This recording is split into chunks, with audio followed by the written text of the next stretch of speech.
It's time for the book interview. Boring books, that's all. Books? Are you nuts? No, nothing boring here. MoneyLife will bring you a book that is out right now. A book that will help you learn more about your finances. A book that would make Ulysses look like it was written in crayon. Smart books by smart authors that can help you decide how to best manage your money. It's not a book! It's a weapon! It's a weapon against making the kind of mistakes that people make in their financial lives. MoneyLife brings you the books, the authors, and the information to protect you from these missteps and help to keep your financial future secure. I read your book. I liked it very, very much. Don't just take it on faith. Hear the authors talk in depth about their books and give you the facts and figures to back up their information. It's faith. It's the flower of light in the field of darkness. It's giving me the strength to carry on. You understand? Is that from your book? No, it's Johnny Cash live at Hope from prison. That's right. It's book interview time here, and I have to say I'm very excited today because my guest has one of the hot books out there. His name is James Rickards. He is the author of The Road to Ruin, The Global Elite's Secret Plan for the Next Financial Crisis. Now, Jim Rickards is also the author of Currency Wars and The Death of Money. He was last on this show talking about the new case for gold. So he has written a number of books that look at difficult situations that could be coming, and he has gained a lot of traction. I mean, he's sold a lot of copies because some of the stuff he's saying definitely resonates with the audience. So if this resonates with you and you want to learn more, JamesRickardsProject.com. That's the website. And he's on Twitter. He's at James G. Rickards. Jim Rickards, welcome back to Money Life. Thank you, Chuck. Great to be with you. Now, if somebody wanted to start this at a critical point, they would say, look, I've read your other books, and you're now starting to sound almost perma-bearish, even though you're changing the case. You, I know, don't feel that way, but you have to explain to my audience what that difference is, because you do see negative things happening, but you're not somebody that says, oh, let me rush out and be too alarmist and be perma-bearish. Well, that's right. I mean, if you actually go back over my books, Currency Wars came out in 2011, and here we are in 2016, going into 2017, and the Currency Wars are still going strong. President-elect Trump is talking about branding China a currency manipulator. China's currency has been going down lately. They resist that. You see the dynamic in the euro versus the U.S. dollar. Emerging markets are complaining about the strong dollar and their weak currency and capital outflows. So the currency wars are raging stronger than ever. And I said that in my book, Currency Wars, in 2011. I said we're not always in a currency war, but when we are, they can last for 5, 10, or 15 years. So I'm not the least bit surprised that here we are 5 years later. So that book is a very good guide to how the international monetary system has played out.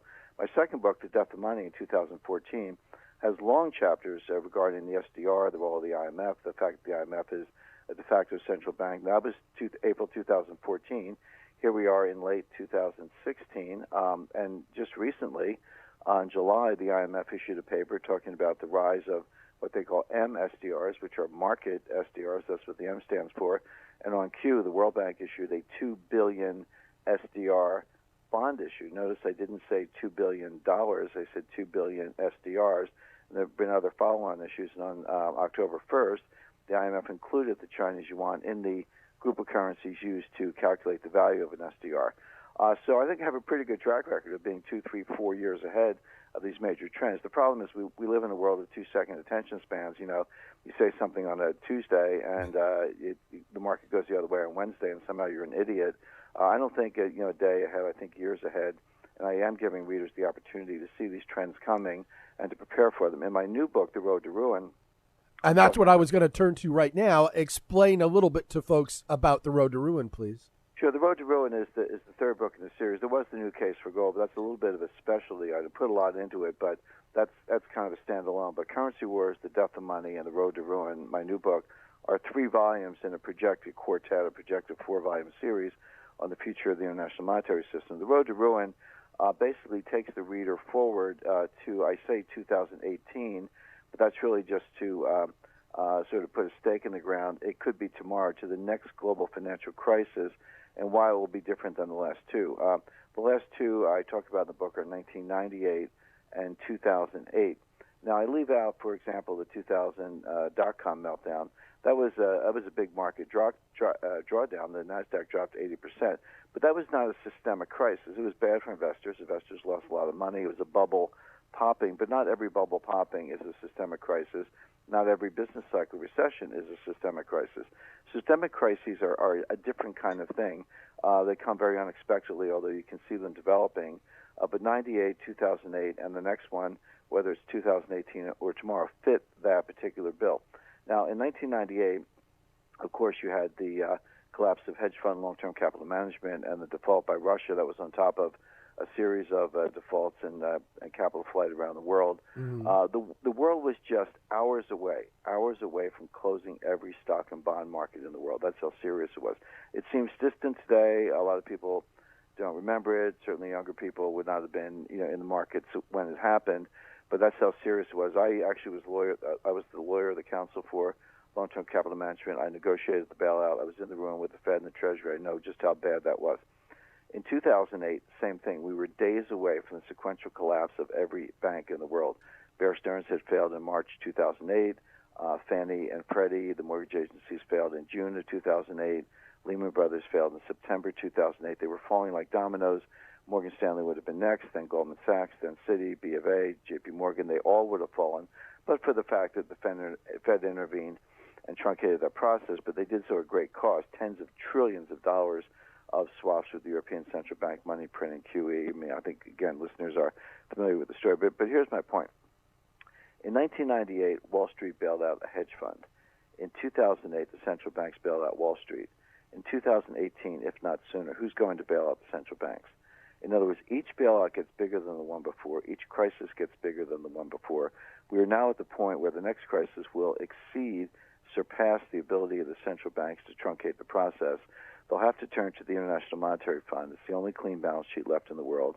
It's the only source of additional liquidity, and they'll do that in the form of their world money, which are the special drawing rights, or SDRs, I mentioned earlier, and that will be the end of the dollar as the benchmark global reserve currency. It won't be the end of dollars. We'll still have dollars, but there'll be local currency like pesos, Mexican pesos.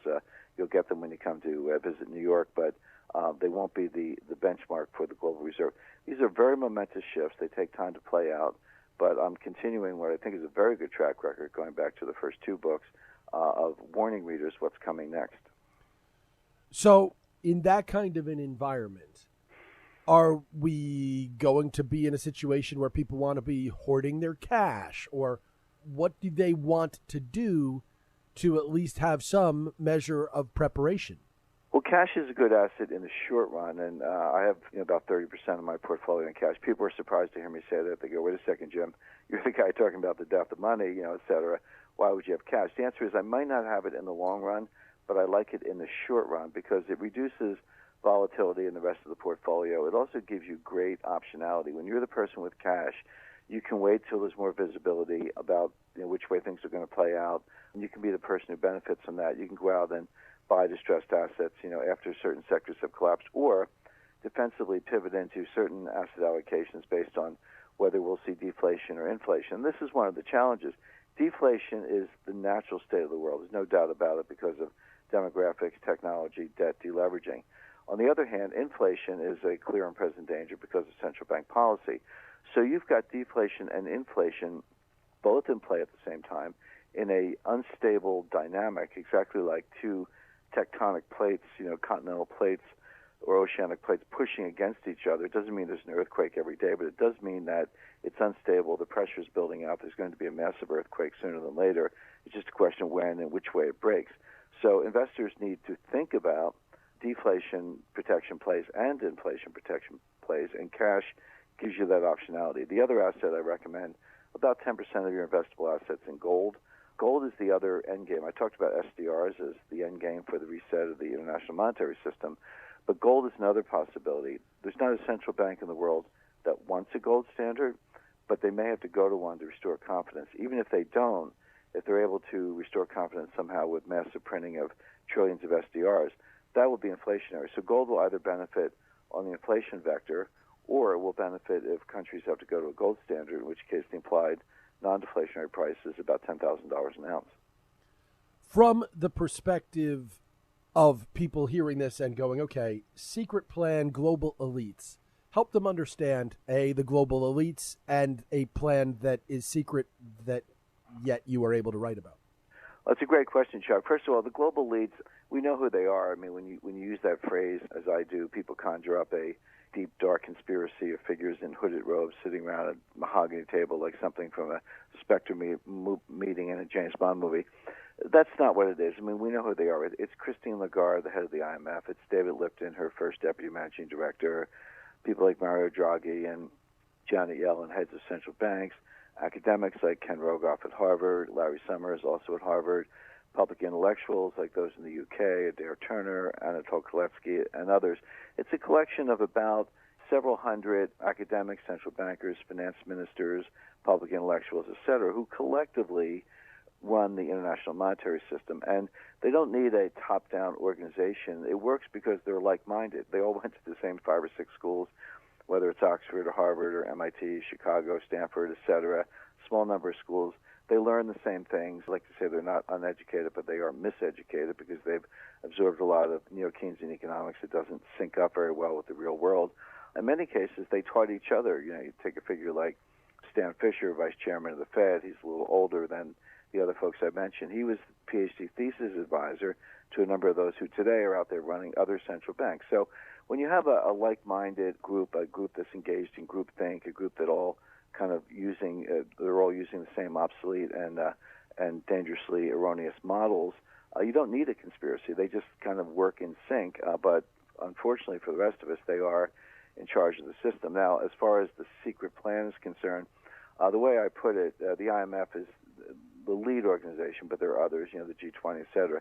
They're what I call transparently non-transparent. And what I mean by that is they actually put this stuff out there. So it's not like I had to break into a vault or, wiretap the boardroom or something at the Fed. It's out there, but it's buried, 20 layers deep on the IMF website or the Fed website, and you need a lot of technical training, which I happen to have before I went to law school. I got a graduate degree in international economics from the top school, the same place that Tim Geithner went, kind of intellectual boot camp for the IMF. So I have that technical background, and Chuck, sometimes I feel like an anthropologist going out into the jungle studying an exotic tribe and then coming back to civilization and saying what the people, what the natives are talking about. In other words, it's out there, but you have to read it. You have to be a little bit of a geek. And I go through it, and what I do is I put it in plain English. I use metaphors. I don't dumb it down. None of the material in my books is dumbed down, but it is accessible in the sense that I use plain English instead of jargon. I use metaphors. I tell stories, etc., to bring the reader along so they can understand what's going on. So it's out there, but it's hard to access. So that's what I mean by secret. Jim, I wish we had more time because I know that the book challenges economics. You just talked about the importance of your economics degree, and yet at the same time, I know the book gets into sort of economics not really being particularly useful when it comes to recognizing and understanding global financial events. There's a lot more there. What there isn't a lot more of is time. So thanks so much for joining us. I'm sure we will be talking again when the next part of your series comes out. But thanks so much for talking to me today about The Road to Ruin. Jim Rickards is the author of The Road to Ruin, the global elite's secret plan for the next financial crisis. You can get more information on all of his books and what he's been doing at JamesRickardProject.com. He's on Twitter at James G. Rickards. All right, we just hit the halfway pole on the December 6th edition of Money Life. But halfway means there's much more to go. So settle back and relax. We'll be back in just a moment.